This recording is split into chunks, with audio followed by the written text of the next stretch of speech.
It's Monday. Time for some coffee and to break down exactly what happened this weekend. There was racing yesterday, the day before yesterday, and the day before that. Here's the weekend debrief.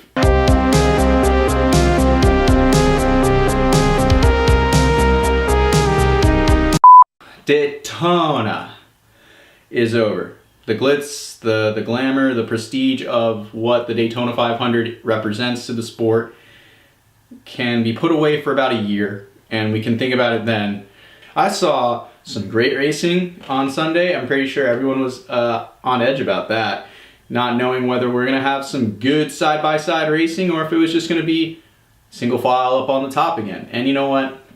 Part of me was thinking, at some point, it's just going to be like Talladega 2006 when they first repaved that track.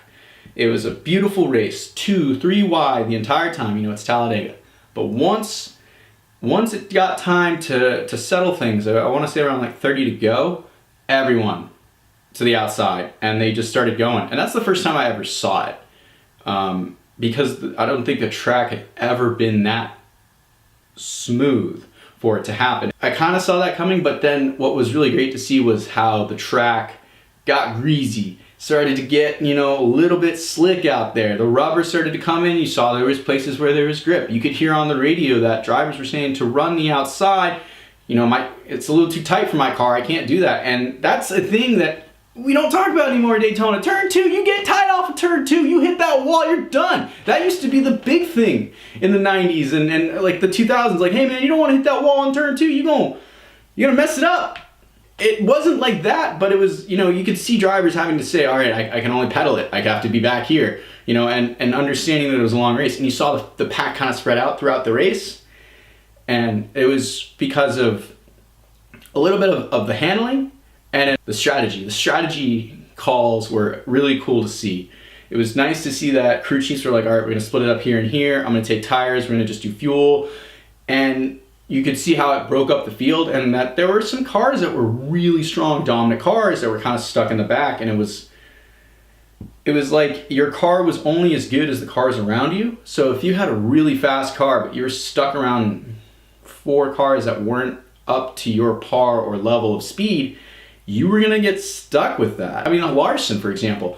Yeah, Larson wasn't the fastest guy during the race, but you could see once he got up with the pack and the leaders, he was competitive and able to stay up with them. It's just he wasn't at the front of the pack. And that brings this other strategy to equation, track position. Track position was definitely key. We hear this like when we go to Loudon or Bristol or any shorter track or just tight track where passing is a little difficult. But at Daytona, it was more or less that if you were at the front of the pack, you were obviously away from the wreck at the back or the eye of the storm in the middle. So it was really cool to see that aspect of it. There was a lot of interesting things other than just racing on track to really excite the entire event. But this is the weekend debrief. We're not just talking about Daytona 500. Let's start with Friday. Friday, the Truck Series.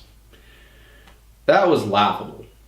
Absolutely laughable. That was a joke of a race. Disclaimer, not trying to be negative, I'm just trying to be honest with y'all. The truck races used to be the best races at Daytona. They were hands down some of the best racing because of the platform that the trucks give.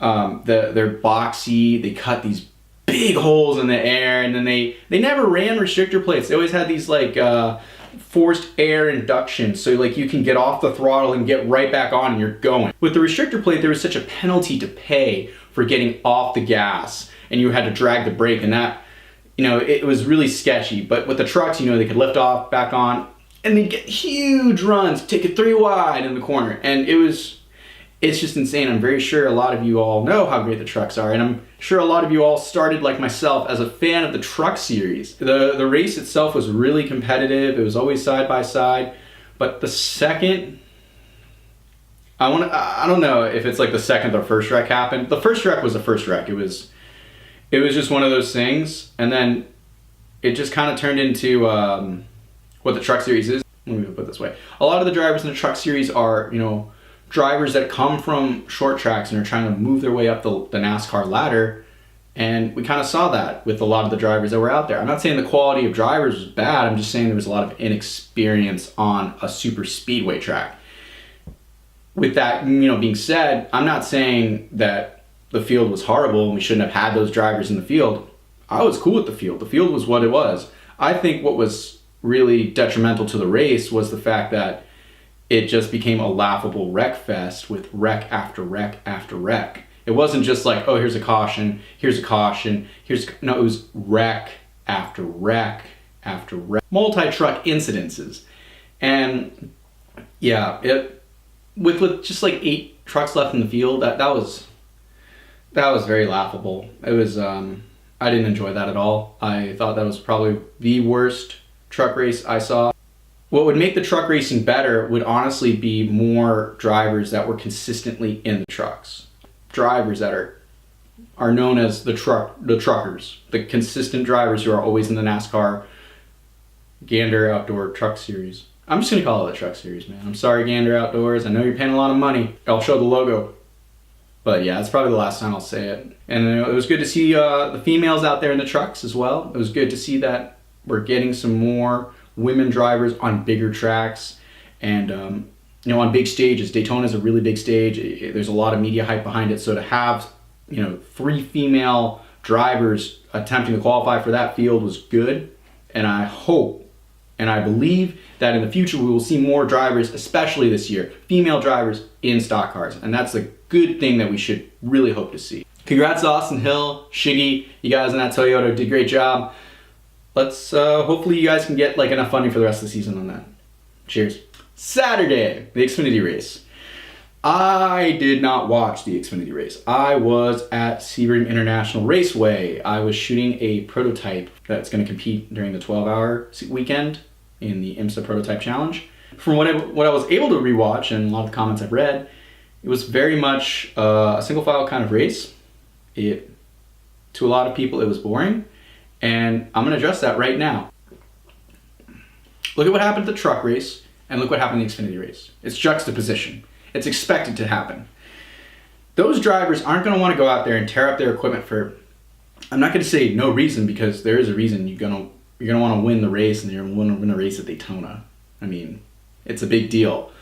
But to wreck your equipment so early and to do these things, I'm very sure that those drivers were like, we need to back it down. We don't need to make it as crazy. And I'm very sure if we really were in that driver's meeting, there might have been some comments saying, last night was a bit of a wreck fest. I'd like to see you all keep it clean. And they did a decent job of keeping it clean. I will give them that. I'm not upset at all that the Xfinity race was the way it was. It was the way it was, and that's unfortunate. And I apologize to the fans who had to go to that race and expected 2-3 wide racing. But it's unfortunately the way racing is sometimes, and I hope all of you fans can understand that, and we can all move forward. Congrats to Michael Annette, JR Motorsports. Michael's won at Daytona before in an ARCA car. Now he's won it in an Xfinity car. Woo! Sunday. Yeah, the Daytona 500. I started my coverage at 2:30. So basically when they were saying, oh, we're gonna go green flag, it's 2:30. That's when I started watching. Watched the whole race. It was a great race. I'm gonna say that the first 100. I want to say the first stage was great because you saw really good strategy being played with 2 tires, no tires, fuel only. Really cool to see the strategy come back into play to bring track position in there, because you saw the pack of cars that were just out there and they're like, yeah, we're gonna pit later, and then the majority of the field already pitted. And later on in stage 2, you saw that the leaders had ended up catching the back of the field and were starting to lap them, and that was interesting to me. I'm pretty sure a lot of the fans who had drivers that were about to get lapped were like, oh, and on tense and on edge. But nice to see the 2 lines forming 3 wide. If you got stuck in that sucker hole, either you went to the back or you went to the front because you had a run and you went to the middle, and for some reason it was just you just flew to the front. But you did stall out and you saw runs coming and going. What I will say that was odd was, from what I saw on Twitter, so many fans thought that this was probably the best Daytona 500 in history. before we had hit 50 to go. Everyone was praising it. Everyone thought it was great. And I get it. You saw what you saw Sunday of last week. You saw what you saw Thursday. You saw what you saw Friday night, and you saw what you saw Saturday. And Saturday was the boiling point. Jim France, standing up in the driver's meeting and just saying to everyone, I don't want to see y'all run on the outside, go to the bottom, make a race of it. It's a family sport, we're a family business, we're all trying to cultivate and do things that are good. And I get it.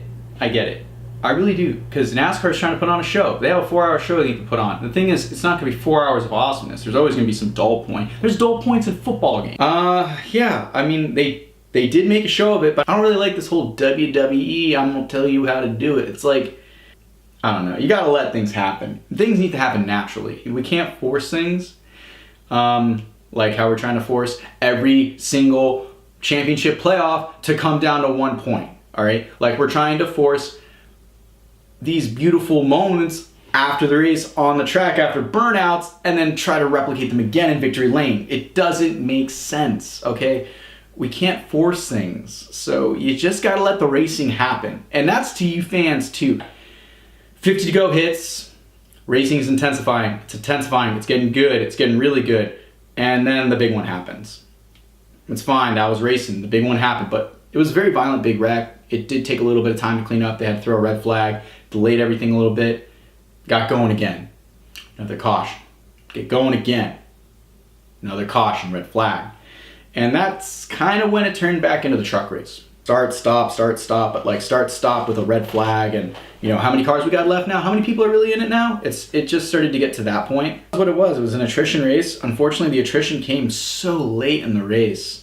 I will say, as a fan, I don't like to see wrecks. I don't like to see carnage.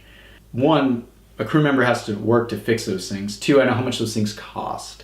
Three, I know how much that impact is on the driver. That hurts. Okay, it doesn't matter how hard you hit. Oh yeah, it would have been fine, I hopped out. You're still sore, man. You still took a hit. Your head is not supposed to do that. Your body's not supposed to do that. It's laughable now when you think about it, but like especially the first big one. How many were in it? It's like, how many times has that really happened in NASCAR history? The biggest heartbreak I'd say was throughout the 500 for me was unfortunately Matt DiBenedetto. Oh man, Matt D. I started this thing over the winter. I'm like, this is the people's champ. He is the people's champ. He's the popular driver. He's gonna do it. And it started to stick, and it was great. And Matt had an amazing run. That Levine family racing team, I've been saying it all off season. They are going to be strong because they are that satellite team now for Joe Gibbs Racing. It's not going to be Furniture Row anymore. Now all that support is going to go to Levine, and they've got Matt DiBenedetto. To me, Matt DiBenedetto reminds me a lot of Mark Martin. Mark Martin was the kind of driver that would get more out of a car than was capable of it. He would run so hard and push himself, and you saw that with Mark because he was such an athlete. He was a very physical guy. He worked out a lot. He treated his body like a temple, and it showed on the racetrack. And his style of racing was totally different. I mean, he was the guy arm up on the wheel. He's a small guy in these big cars, and he knew he needed to be strong and have the strength to do it. Matt DiBenedetto, yeah, he loves gym, man. He's always working it. He's doing everything right, and he does overachieve in a lot of the equipment that is just a field filler's car. I felt so horrible for Matt to be taken out in that wreck. He was my pick to win it, and I really felt bad for Matt. He traded everything like a champion that he will be. Has a lot of grace. He's a very humble guy, and Matt, hopefully this year, I know you're going to get it done at Bristol. Those short tracks are going to get it. You can do it. I know it 100%, but I also want to believe you can win anywhere. Okay, you don't have to just limit yourself and this team to just trying to win on some short tracks. Intermediate tracks are going to be great. You're going to be good at these super speedways. I'm really excited for Matt DiBenedetto this year. I want to believe he's going to do great. And the Daytona 500 showed it. He led the most laps. He was up front. People knew who Matt DiBenedetto was this year. And last year he was up there too with that with that 32 car until he got caught up in a wreck. So he's a good driver. I don't know why people just kind of like phase him out. Maybe it is just because he's in that field filler equipment. He's definitely not a field filler. he is a contender. He deserves the chance to be in a quality ride like he got, and he showcased it. He was immaculate in that car. I'm really glad he's got that ride. I'm glad he's hooked up again with Toyota, kind of like he was back when he first started in the K&N days. He's got that Joe Gibbs alliance again, and you know, I know he really wanted to win that race for JD Gibbs, but Matt, you're gonna get him this year, I hope and I promise. And JR, I know you're over there at Levine now, man. Good job on getting over there to Levine. Anderson team, what up? Inside thing. Anderson guys get it, I guess. Congrats, JR. So yeah, the 500, all in all, yeah, Hamlin won it after, you know, all those red flags and cautions and red flags and cautions and a green, white checkered. Hamlin ends up winning it. Then there's this conspiracy theory on the internet about how NASCAR let Denny win. You all need to shut up about that. That's just rude, and it's really rude and insensitive, okay? If you want to do that, why didn't we do that last year about Austin Dillon winning the Daytona 500? No one said anything negative about the move he made until well after the moment. I'm talking about weeks. You know, Eric Almirola was smart about it because I'm pretty sure he understood the stature of that win, okay? If you all want to be conspiracy theorists out there, go ahead, start doing that. But why you gotta pick on this family in such a bad time? Why? Honestly, overall, the Daytona 500 was solid. It was what it was expected, the final restrictor plate race of this era of NASCAR. It's kind of bittersweet. Restrictor plate racing was always something that I'm very sure a lot of fans cherished, myself included. I always loved seeing pack racing 3-4 wide, and the ability to have anybody come out and win it was always great. I believe, you know, restrictor plate racing will still live on because we have the internet. We can all go on there and watch some classic NASCAR races and some good battles. And I want to believe that this new aero package will be for the better, and we'll see some good racing at Daytona and Talladega. And only time will tell. Let's see how these tests go that are happening now, and let's just get back to racing.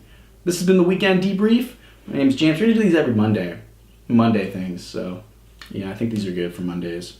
Yeah, and if I'm not like at a race, or if I can't catch a race, I'll be honest, I'll say it, I didn't catch it. Sometimes you always can't catch every race, but what we can do is we can all come converse about them, talk about it, and ultimately just still believe that we love NASCAR.